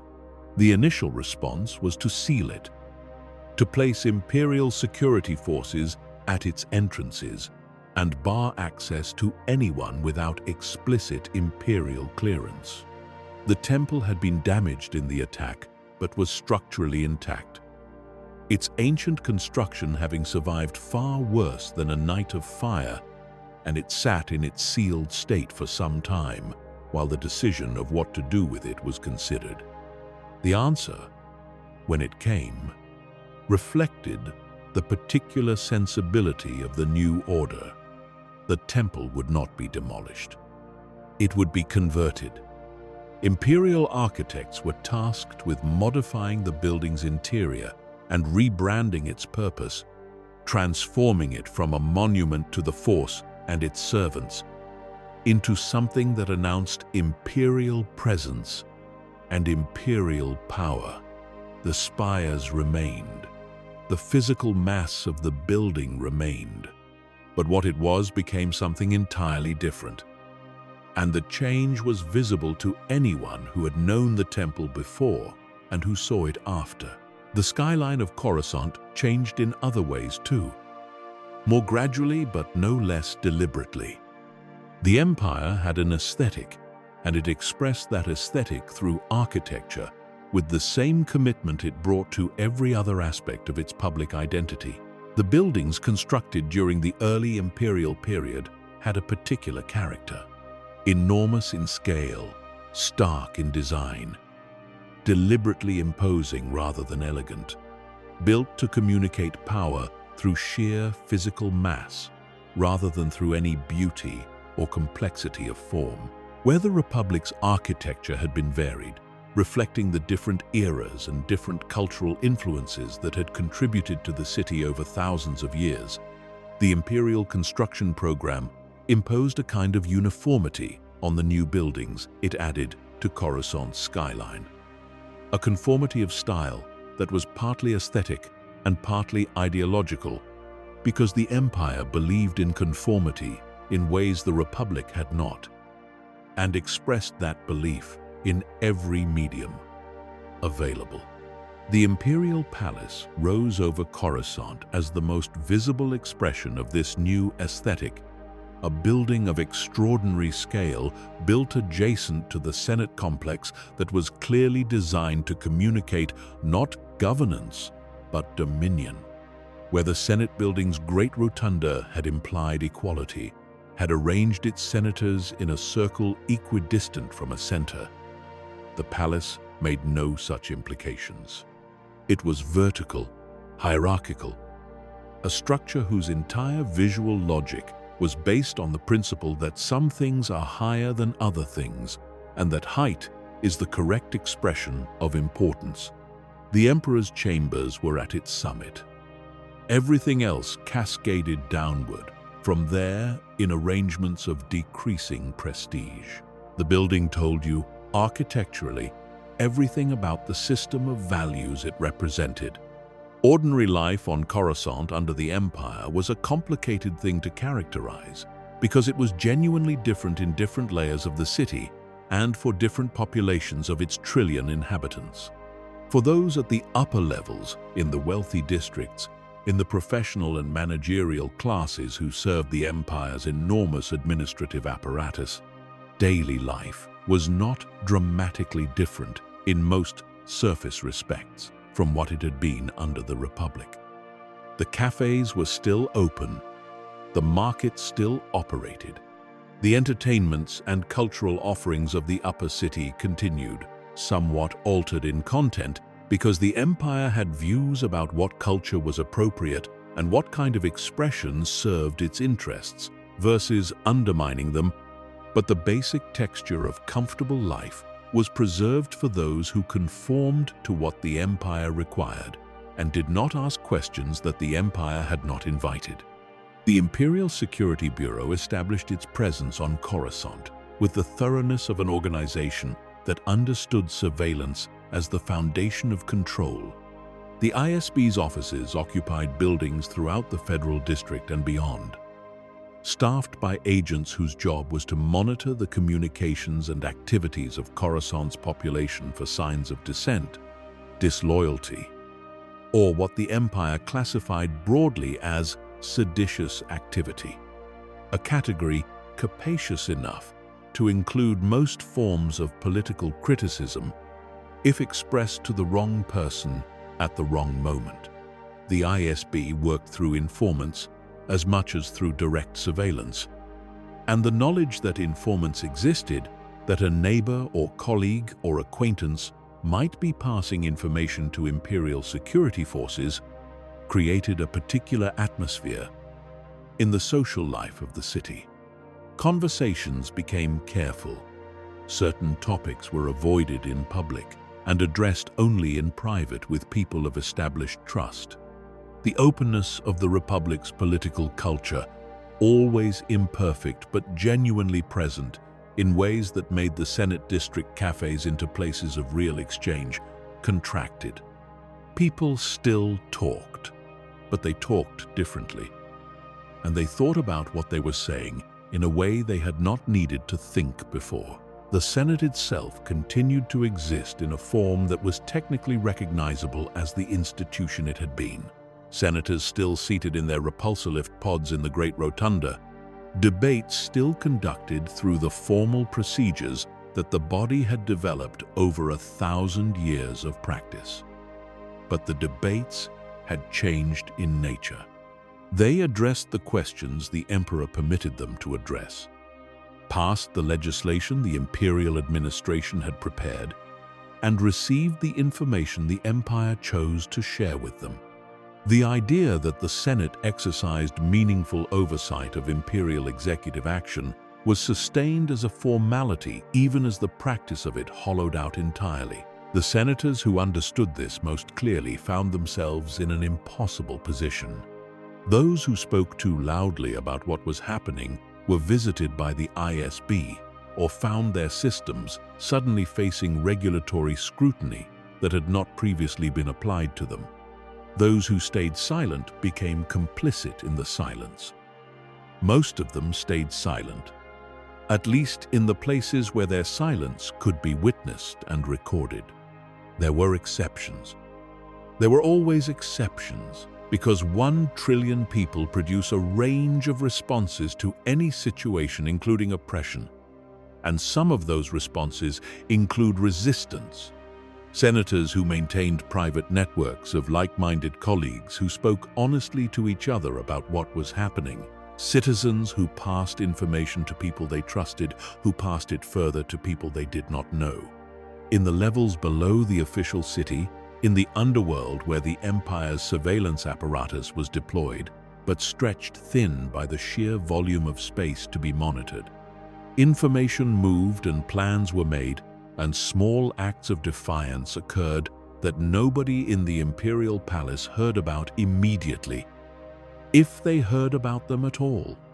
The underworld under the Empire was in some respects more active than it had been under the Republic, because the conditions that produce underground economies and underground politics had intensified. Imperial taxation policies, the redirection of resources toward military construction on a scale the Republic had never attempted, the disruption of trade routes and commercial relationships that followed the transition of power, all of these pushed economic activity toward informal channels in ways that benefited the criminal organizations that had always operated in Coruscant's depths. The Pike Syndicate, Black Sun, and other organizations adapted to the new political reality with the agility of entities that had spent generations operating outside the law and therefore had no particular loyalty to any specific legal order. The Empire was stricter about some things than the Republic had been, less scrupulous about others, and the criminal underworld of Coruscant calibrated its operations accordingly, finding the spaces where Imperial attention was directed elsewhere and expanding into them. The species composition of Coruscant shifted during the imperial period in ways that were not accidental. The Empire had preferences about which beings it considered fully human in the social sense, which mapped closely but not identically onto biological humanity, and those preferences expressed themselves in the policies and practices of the administrative apparatus in ways that were sometimes explicit and sometimes left unstated, but consistently applied. Non-human species, who had been full participants in the Republic's civic and commercial life, found themselves facing new barriers, new requirements, new, unofficial, but entirely effective limits on what positions they could hold and what districts they could comfortably inhabit. Some left. They found their way to other worlds, other systems, places less central to the Empire's direct attention. Those who stayed adapted to a city that no longer quite regarded them as it had before, and the change was felt in the daily texture of life in ways that could not be fully captured in any official record because it lived in looks and small exclusions and the way certain services suddenly required additional documentation from some customers but not others.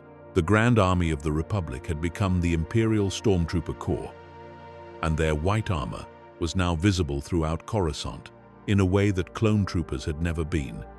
Because the Republic had not stationed its military throughout its own capital as a visible display of enforcement the way the Empire did. Stormtroopers at transit checkpoints, stormtroopers at the entrances to government buildings, stormtroopers on patrol through the upper commercial districts in pairs, not ostensibly doing anything in particular, simply being there in armor that was designed partly for function and partly to communicate something about the relationship between the state and its citizens. The armor said that the state was willing to deploy force and that the force was organized and uniformed and present everywhere you looked. It was a message. Coruscant received it. The rebellion, when it formed in earnest, did so largely elsewhere. It was not that Coruscant was without its rebels, without its people who looked at what the Empire had become and refused the silence. But the operational conditions for organized resistance on Coruscant were extraordinarily difficult. The density of Imperial surveillance, the physical constraint of a city planet with no countryside to retreat into, and no wilderness to disappear into, the concentration of Imperial military and security assets in and around the capital.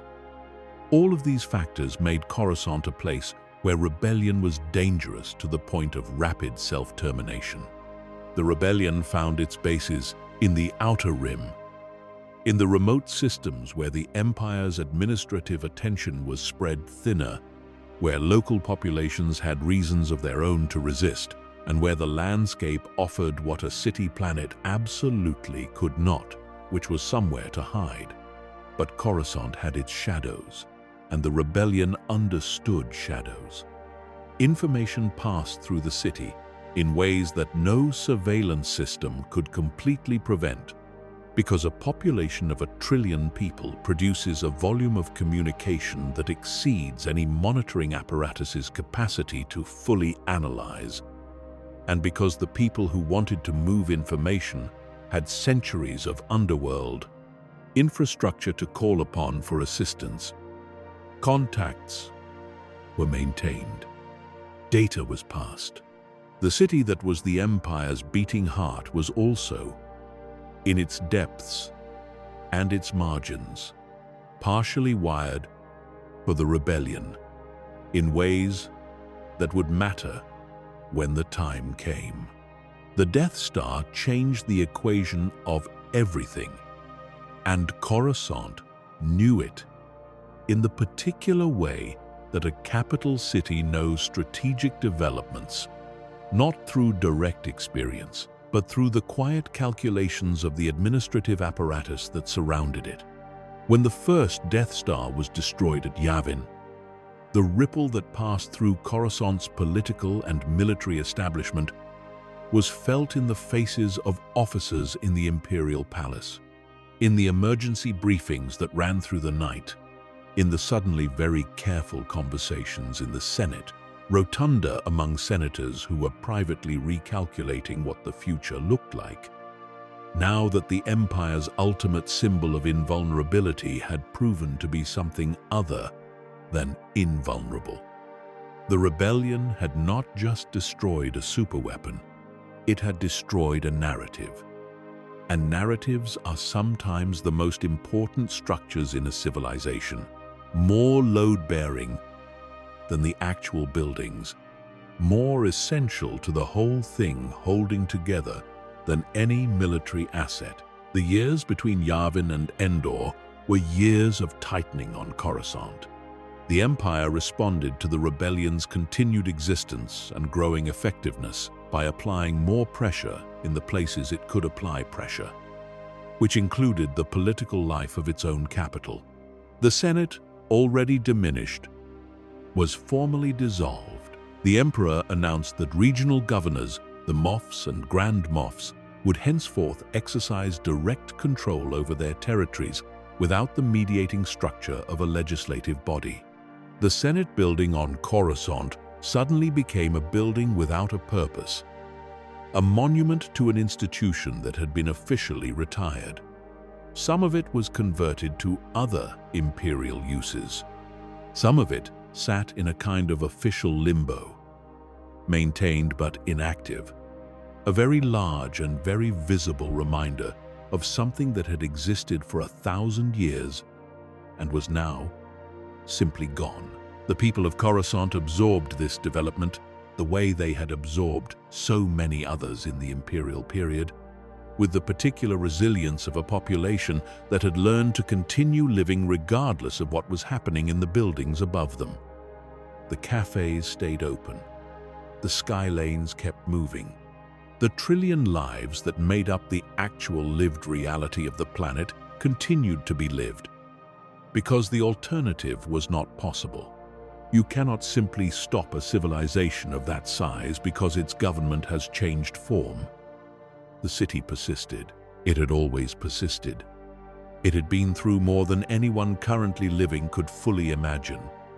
And it had kept going through all of it. When the Emperor died, the news reached Coruscant in fragments.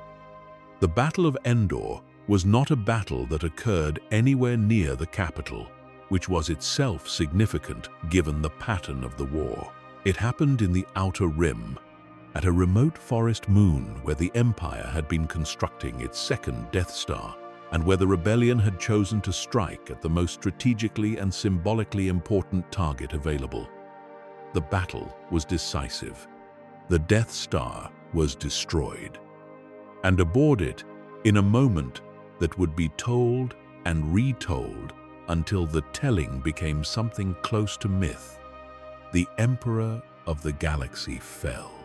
Whether thrown by Darth Vader into the reactor core or killed by the dark side energies of his own weapon reflected back at him was a matter of debate that would occupy historians for years.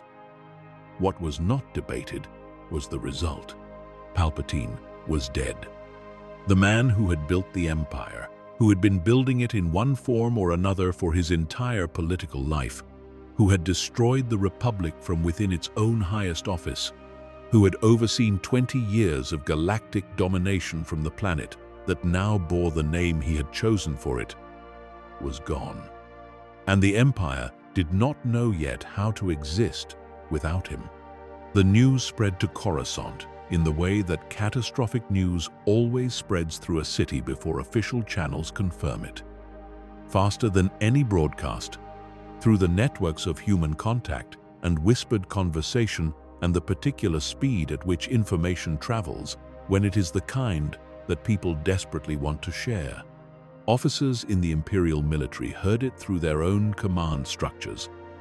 Those structures already fracturing as the chain of command tried to process the absence of the person at its top. Citizens of Coruscant heard it the way they heard most important things, through someone who knew someone who had a contact, who had confirmed through a source they trusted, which meant that by the time official announcements were being prepared, the information was already loose in the city, and the city was already responding. What the city did with the news was not uniform.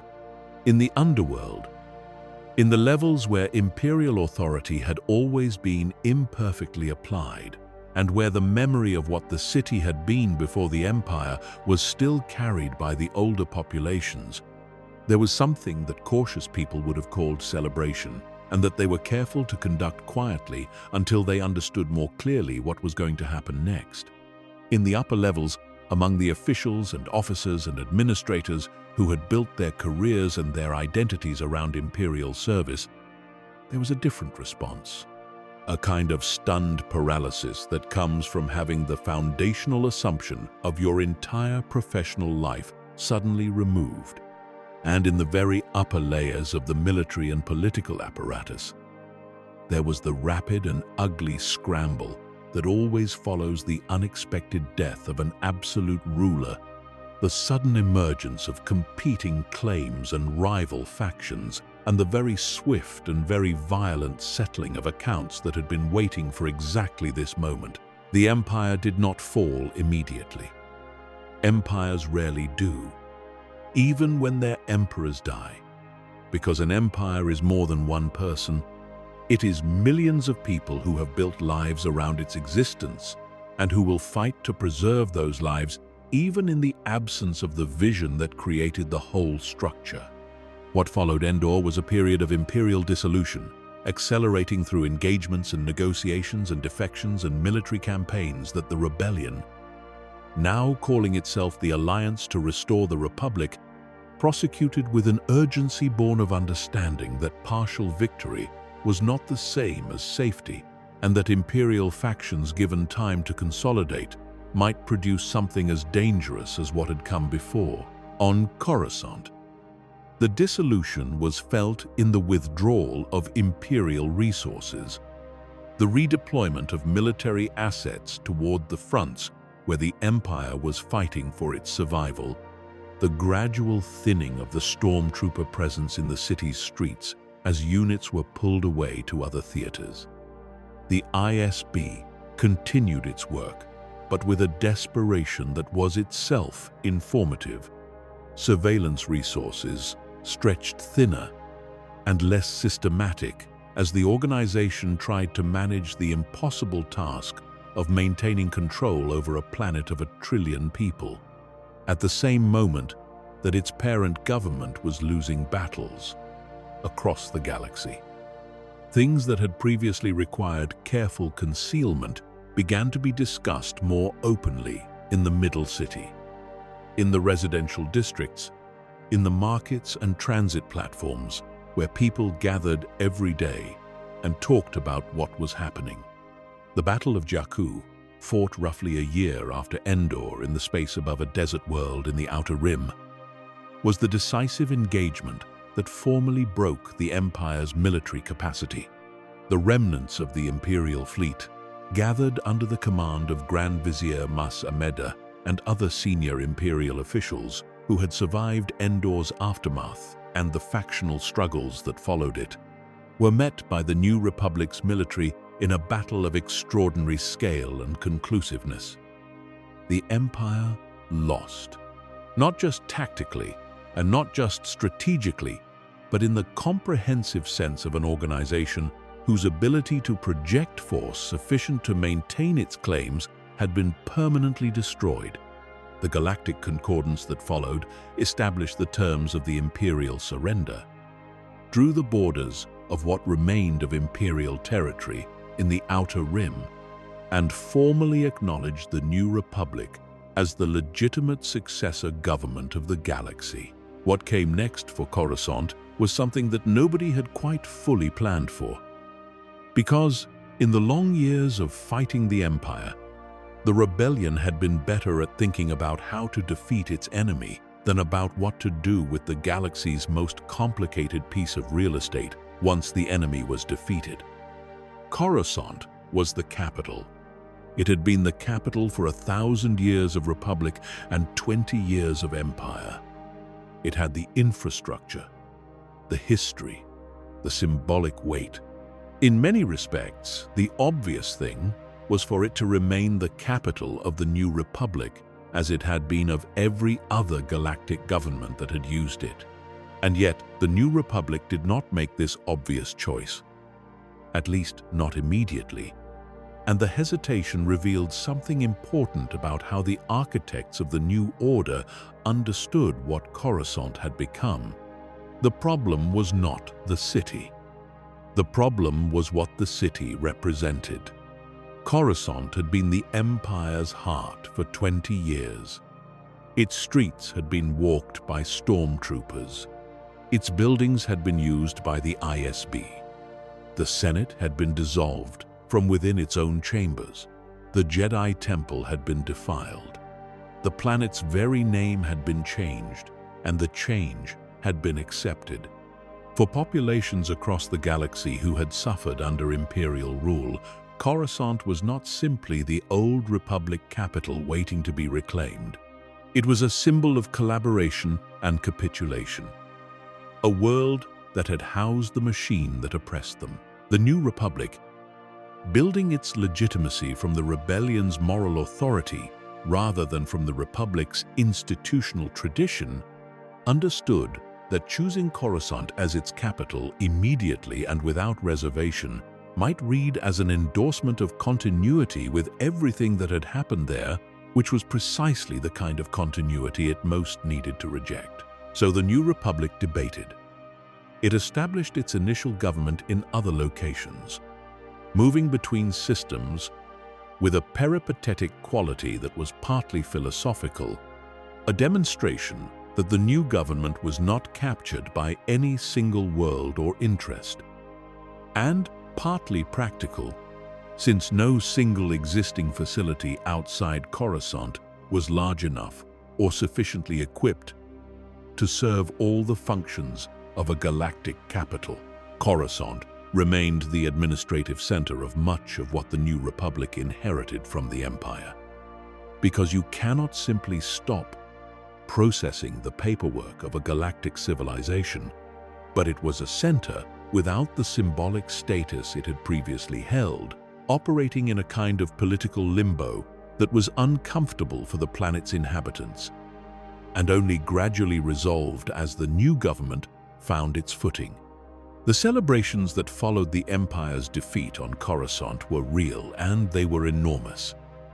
1 trillion people had lived under Imperial rule for 20 years. Many of them had accommodated themselves to that rule in one way or another, because that is what people do when they have to continue living. But the accommodation had not been comfort, and the news of the Emperor's death and the Empire's defeat released something that had been compressed and confined for 2 decades.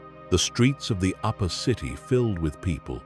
The sound of it was something that the planet had not heard in that particular key since before the Clone Wars.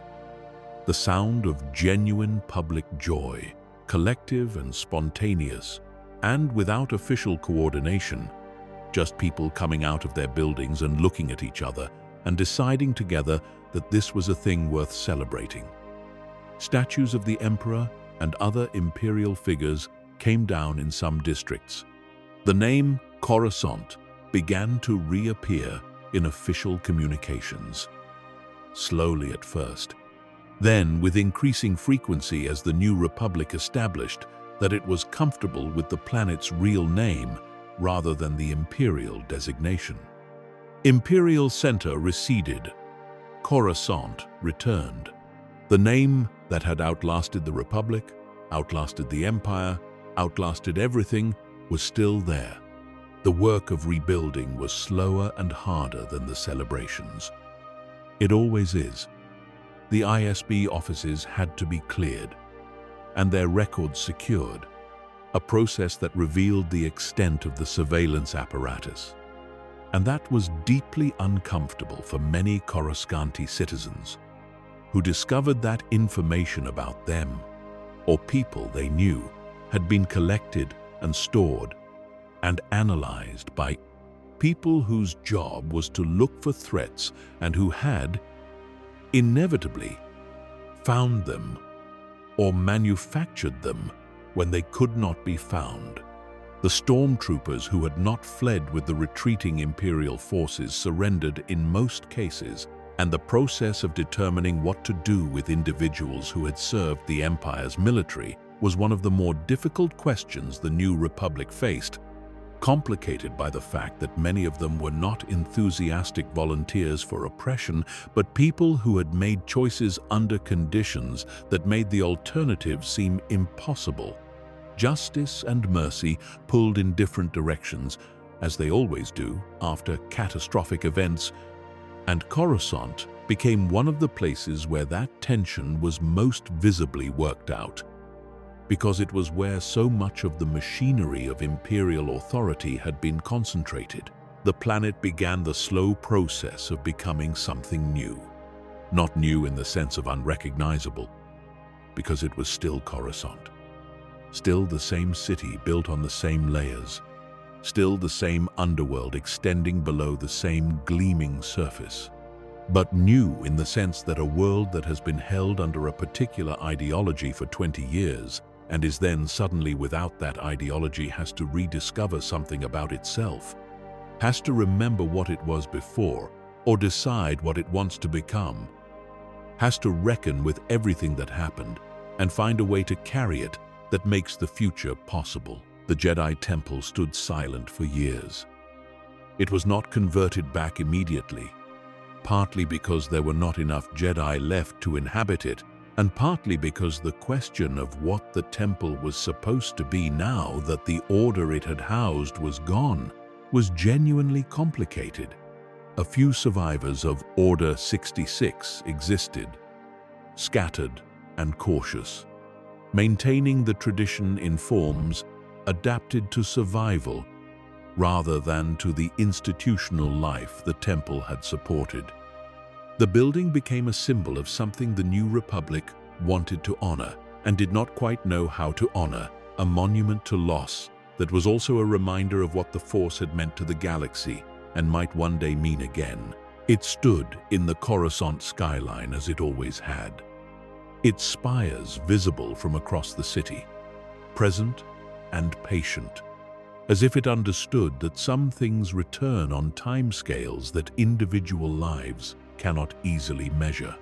Coruscant is a world that has been everything a world can be. It was a natural place once, alive with its own rhythms, innocent of all the uses to which it would eventually be put. It was a battlefield. It was a building site. It was a capital. It was an empire's center. It was a planet of 1 trillion lives being lived simultaneously, each one a full and complex existence invisible to all the others, except at the margins where they briefly touched. It has been beautiful, and it has been horrifying, and it has been both at once, which is perhaps the only honest way to describe anything of sufficient complexity and sufficient age. What Coruscant means is not something that can be stated simply because it has meant too many things to too many beings across too much time. To the Jel, it meant home.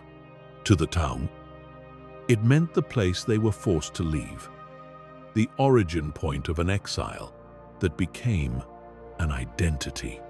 To the early Republic, it meant the center of civilization, the place where the galaxy's business was conducted and the future was decided.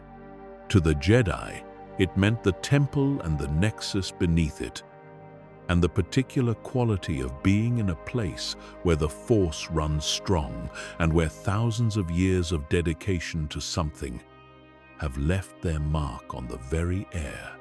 To the people of the underworld, it meant survival, the daily negotiation of existence in the spaces that the official city ignored. To the Empire, it meant power made visible. The world whose total transformation into a city was itself the proof of what concentrated ambition could do to a natural thing. To the rebellion, it meant the enemy's heart, the thing that had to be changed, even if it could not be directly attacked.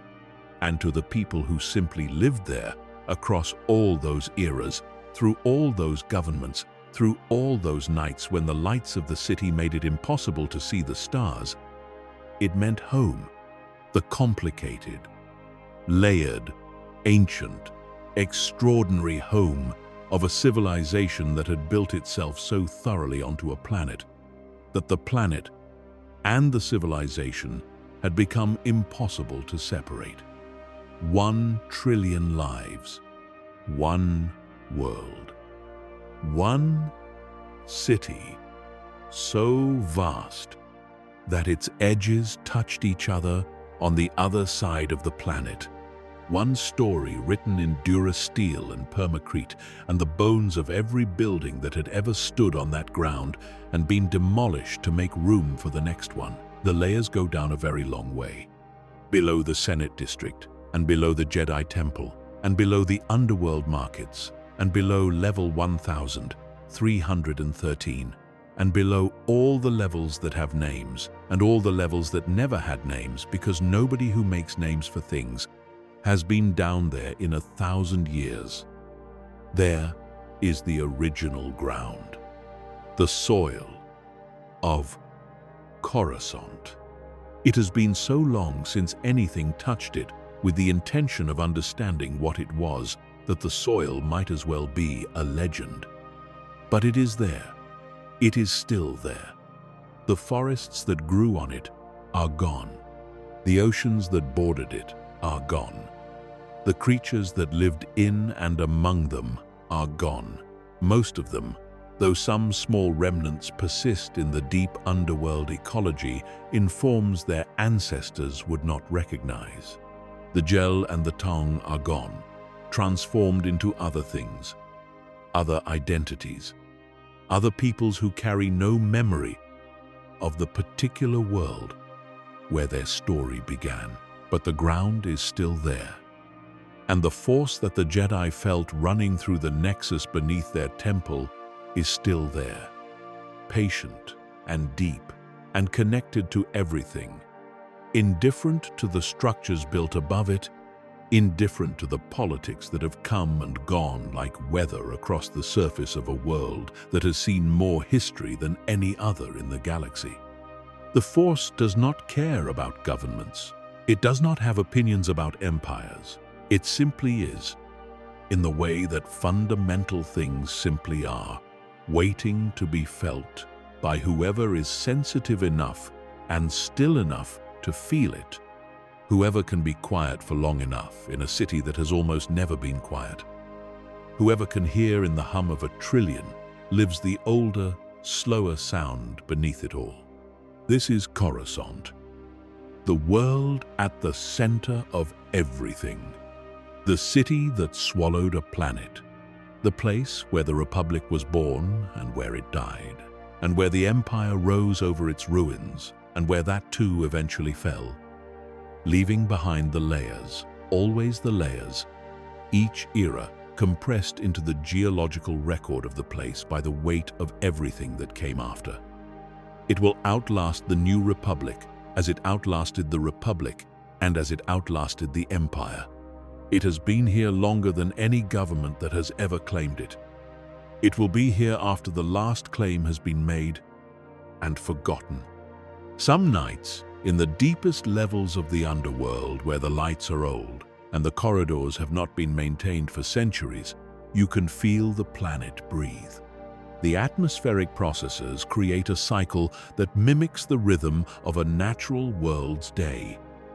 Just perceptible, if you are paying attention, a slow increase and decrease in air movement that the deep city's inhabitants have internalized so completely that they feel it without knowing they feel it.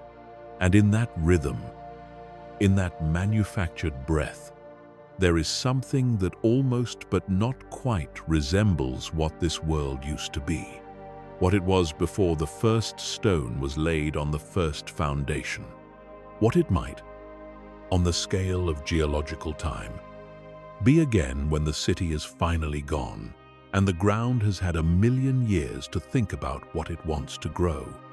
Somewhere down there, in the dark and the quiet, the ancient roots remember. The galaxy spins on, and Coruscant keeps its lights on for the whole of it, glittering in the dark, beautiful and relentless and unable to stop. A world that has been too many things to ever simply rest, carrying all of its history in its bones, a city without end beneath a sky it can no longer see, dreaming in durasteel of the forests that once grew all the way to the horizon. There is a world at the center of everything, and it has never stopped watching. It watched the Gel lay the first stone, and it watched the town go, and it watched the Senate fill with voices, and the temple fill with light, and the Clone Wars fill the sky with fire, and the Empire drain the color from every flag and every face.